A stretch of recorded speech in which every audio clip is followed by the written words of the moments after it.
Last night, I spent a lot of time going through one story after another about potential corruption, or very real corruption, I should say, in the Trump administration in some detail. But guess what? Because today is a day that ends in Y, we've got so much more to talk about. And this particular story centers around a specific conflict of interest that just a few years ago made right-wingers nearly foam at the mouth. Because this is a story about potential corruption involving a president's sons. They have been 100% silent when it comes to this current president's son. I mean, this is the president's son. Can you give me a bigger conflict of interest? No. That is what creates this conflict of interest. Why was this potential conflict of interest ignored? Nothing but conflict of interest when you're taking money from foreign oligarchs. So are we shocked that the president's son is getting special treatment? This is about him peddling influence from being the president's son. Whose son actually did profit off of his dad's government service. Tried to profit off his dad's political career. Profiting off his father's diplomacy. Profit off his father's position. Profiting off his father's name, and everybody is covering it. There's vulnerability for bribery there. And by the way, did I tell you his son has no experience, nothing really to offer? I hope that they make him accountable. It doesn't matter if you're the president's son. Why are they protecting the president's son? Man, I love the video archives, don't you? Back when Joe Biden was in office, every MAGA talking head was obsessed with the idea that the son of a president might be profiting off of the presidency. They were shocked. They were incensed. They were pearl clutching till they broke those pearls. They demanded accountability for the president's son making money off his father's position. And guys, it wasn't even just right-wing pundits who were absolutely obsessed with that story. Trust me here.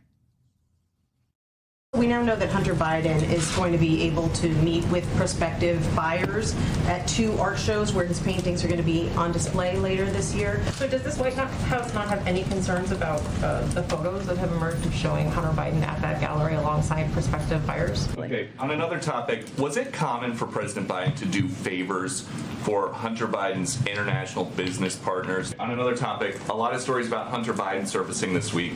And Hunter Biden's book is out this week. Okay, and I have a question on Hunter Biden's artwork. Now, let's fast forward to today, shall we? The company just secured a $24 million contract with the Pentagon for its Phantom robot to begin tests with the Marine Corps and help troops breach enemy sites more safely.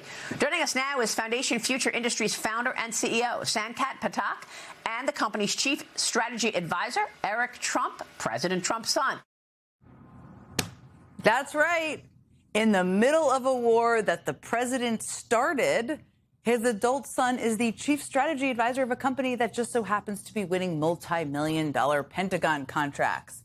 And it is not just that one humanoid robot company that has managed to score a Pentagon contract either. Last year, the venture capital firm of Trump's other adult son, Don Jr., invested in a new 3D printed rocket propellant startup. And 8 months later, that company, partially owned by the president's son, landed a nearly $5 million contract with the U.S. Air Force. Imagine that. Now, a spokesperson for Don Jr.'s company, of course, denied that their proximity to power represented a conflict, saying the company maximizes transparency and compliance, even though no one at the fund has ever worked in government. And I just have to pause there, because that is quite the interesting, and I would note, quite specific denial. Because while no one at the fund may have technically ever worked in government, Don Jr. helped screen candidates for top jobs at the Pentagon on behalf of his father, the commander-in-chief, after the election. And we know that because Don Jr. even bragged on his podcast about his role in that process during the transition. He specifically mentioned that, for whatever reason, he seemed to be screening candidates based on their interest in drones. During transition, you're going through, you're interviewing some of these guys. Who's going to be, Secretary of the Air Force or whatever. This one was particularly germane because it was like, everyone was like, old F-15 pilot, and that's incredible. But, they sort of want to go with what they know, which is we're fighter pilots. But, are they better served with a drone that costs, a tiny fraction of that of a plane? So can you guess? You probably can. What business Don Jr. and Eric Trump just so happen to be heavily invested in? And if you guessed drones, ding, ding, ding, you're correct.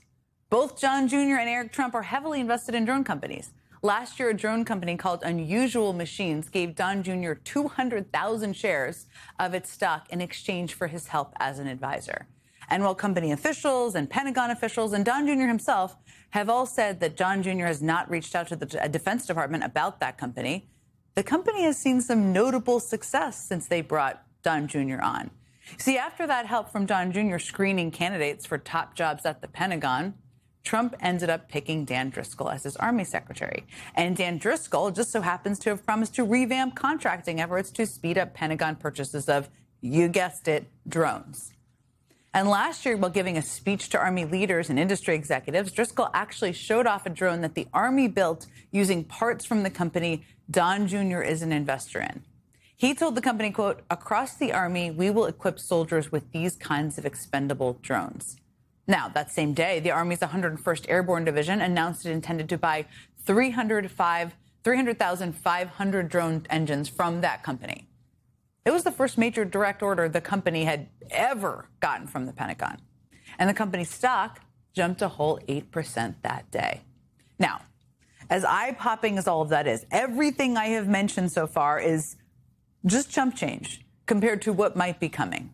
You see, last month, yet another drone company, one backed by both Don Jr. and Eric Trump, did what is called a reverse merger, basically merging with a golf course company that, of course, was also backed by the Trumps. And the reverse merger will mean that the new drone company, which was only formed last year, by the way, will be able to expedite its path to becoming a publicly traded company because the golf course holding company was already listed on the stock exchange. So it expedites the whole process. Remember what happened to that other drone company Don Jr. was invested in when the Pentagon announced it was going to buy 3,500 drone engines from them? Well, this new company is specifically targeting Pentagon sales. And oh boy, are they in luck. Because this week, the Pentagon released its budget request for the upcoming year. And the Pentagon is requesting $74 billion for investment in drone and counter-drone technologies. And just to put that in perspective, that number in perspective, that is triple what the Pentagon spent last year on the very same thing. It is the largest investment ever in the drone industry. What a lucky time to be heavily invested in the drone industry. How would they have predicted that? And this new drone company that Don Jr. and Eric are a part of isn't just looking to sell its wares to the Pentagon. Earlier this month, the Associated Press reported that the company was also making sales pitches to several countries in the Gulf, so they could defend themselves in the war that Don Jr. and Eric Trump's dad started. Now, that company also denies there is any conflict of interest in having Don Jr. and Eric on board. And Eric Trump defended the investment by saying that drones are clearly the wave of the future. Now, while the rest of the country is struggling with higher gas prices and rising costs and are worried about sending their loved ones into what could be another forever war, the Trump family appears to be profiting from the war and in really no rush to end it. What do you say to the American people who question how much longer this will take? Obviously, you know that they are having higher... You're such a disgrace. Did you hear what I just said? Vietnam. How many years was Vietnam? In case you're wondering, and you probably know this, but it depends on how you count it, but the U.S. military's direct involvement in Vietnam lasted at least 8 years. So for the sake of the more than 50,000 U.S. troops in the region this very moment, I hope this war is nowhere near that long. I think we all do. Which brings me to the other major potential grift the Trump family appears to be using this war for. Because Trump's son-in-law, Jared Kushner, is still somehow one of Trump's top negotiators trying to end this war. Well, at the same time, the New York Times reports that Jared is trying to raise $5 billion more from Gulf nations for his investment firm. Now, I should note that the firm says it does not intend to take in any additional capital while Jared is volunteering for the government, though I would note no restrictions are mentioned for lining up capital for when he leaves. And as for the White House, they say that Kushner only acts in the best interest of the American public. But the thing is, they generally have definitely a different definition of what is in the best interest of the American people than you and I do. So there's that. Now, when the person making major decisions on behalf of the U.S. government is also in a position to profit off of those decisions, that's obviously a huge problem. As the ranking member on the House Judiciary Committee, Jamie Raskin, put it in a recent letter demanding answers from Kushner, Kushner's decision to act in these two roles, one public for the government and one private for personal profit, creates a glaring and incurable conflict of interest.